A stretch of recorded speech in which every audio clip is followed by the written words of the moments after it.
I know I'm not the only one who thinks that nothing has been the same since the pandemic. Call it collective trauma or some sort of timeline shift. We were never the same. Also, get ready with me to go to the club.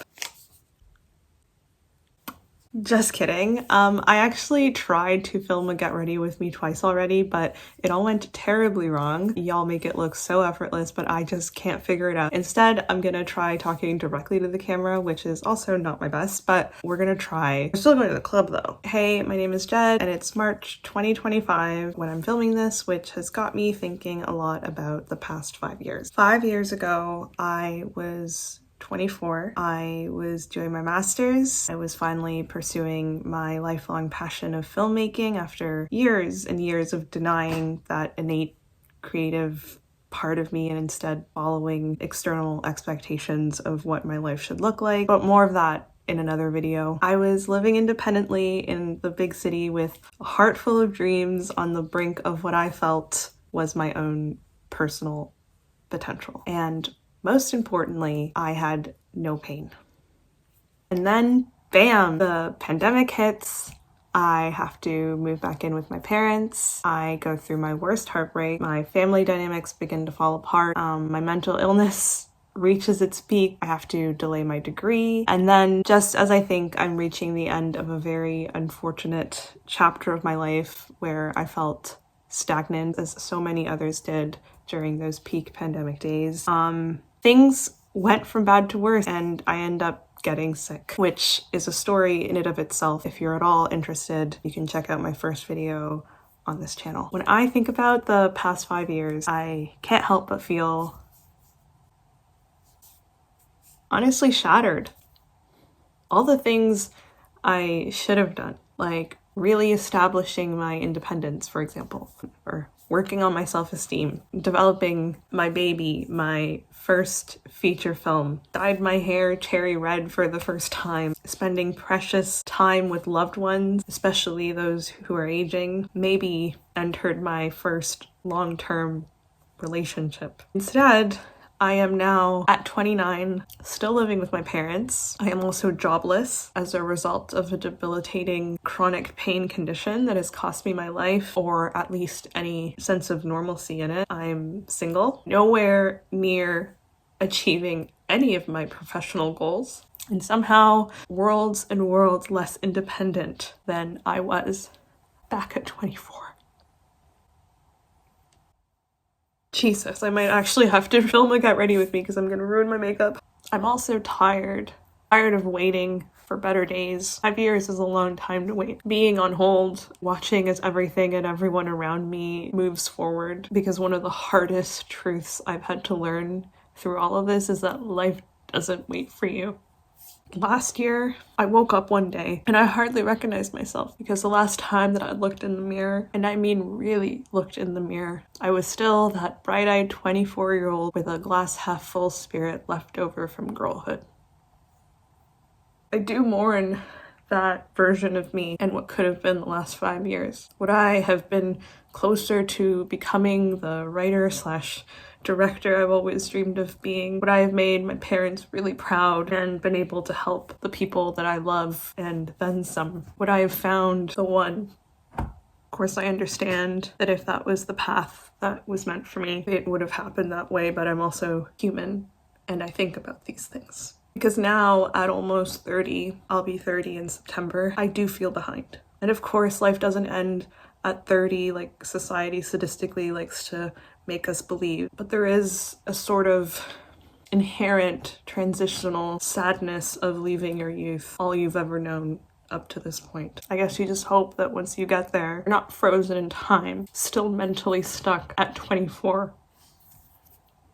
But don't feel too bad for me, baby, because I've decided to stop waiting. There's an astrologer that I follow that's been talking about the planets aligning in such a way at the beginning of 2025 that's sort of like ushering in a new era. She said that the energy is basically parked like right outside the house in our driveway. Like it's here, it's arrived. It just hasn't quite made its way in yet, and I love that. I claim that. Despite it all, I am making the decision to move on, but not before I do every single thing that I feel that I've missed out on in the last 5 years. Starting with the club. If there was one thing about me before, that bitch loved to dance. And I am dragging out my bestie, let's call her Julie, to join me tonight because she's literally the best and will support me through any and every crash out. So with that, I hereby declare me to be 24 again. Wait a second.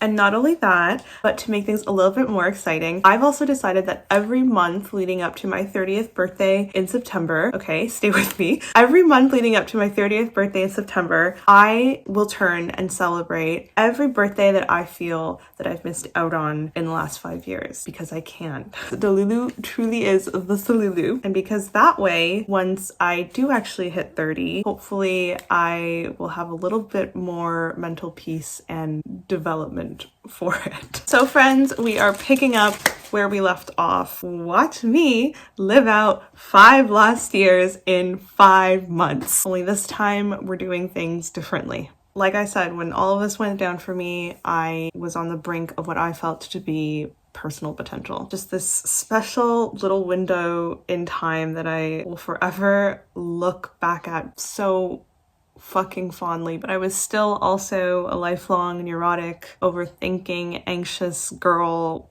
just trying to keep it together, man. And I'm still all those things, but now I'm also a 29-year-old woman who has been through hell and back and ripped apart. And so I know now not to sweat the little things. I know that if I can get through this, that I can get through anything. I'll never actually be 24 again. I still have my dreams. Now I have more resilience, maybe not physically just yet, but spiritually, definitely spiritually, I have more resilience than ever to reach them. Never back down, never what? Never back down, never what? And this time, I'm gonna have a little bit more fun in the quest because I fucking deserve it, and I refuse to believe that nothing good will ever happen to me again. Like, I refuse. I don't have a plan. For the first time in my life, I do not have a plan. Am I scared? Yes, shitless, but I'm gonna do it anyway. YOLO. So please join me in my attempt to go buck wild for the first time ever as I rebuild, heal, and regain some of the brain cells I lost to chronic pain along the way. I may not have the budget or the crew or the fancy set to make my feature film at the moment, but I have a phone and my room to document this journey. We are working with what we've got, baby. On that note, I should probably get finished dressing up because Julie is waiting for me.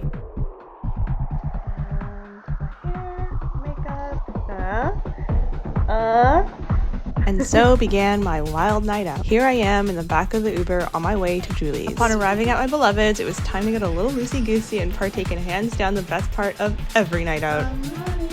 Watching music videos. I swear Julie and I have been doing the same thing since we were literally 14. I wouldn't change a damn thing. While getting drunk and watching music videos would have been a lovely evening by itself, I remembered that I was on a mission, and so at the door we went. Experiencing a little bit of performance anxiety, we headed to a pub first to ease the excitement. After a couple of drinks, which I put on the plastic because I'm unemployed and living off my savings, kids don't be like me, it was finally time for us to party.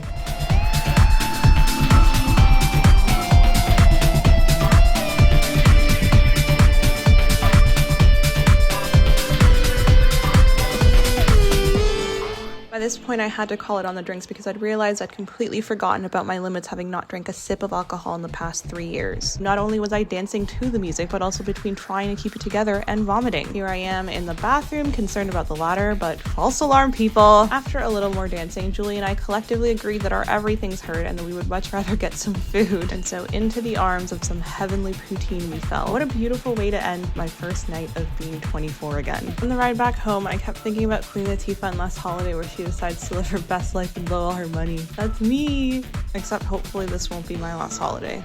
I'm just getting started.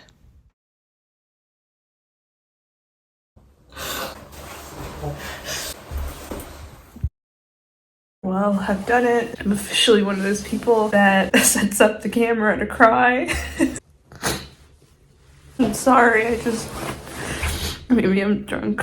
I don't really know why I'm crying. I mean, I know why I'm crying. I'm in pain. I mean, it was fun. It was fun tonight. It was fun. We danced. We tried to make it like the good old days, but the truth is that it was different. It's not the same.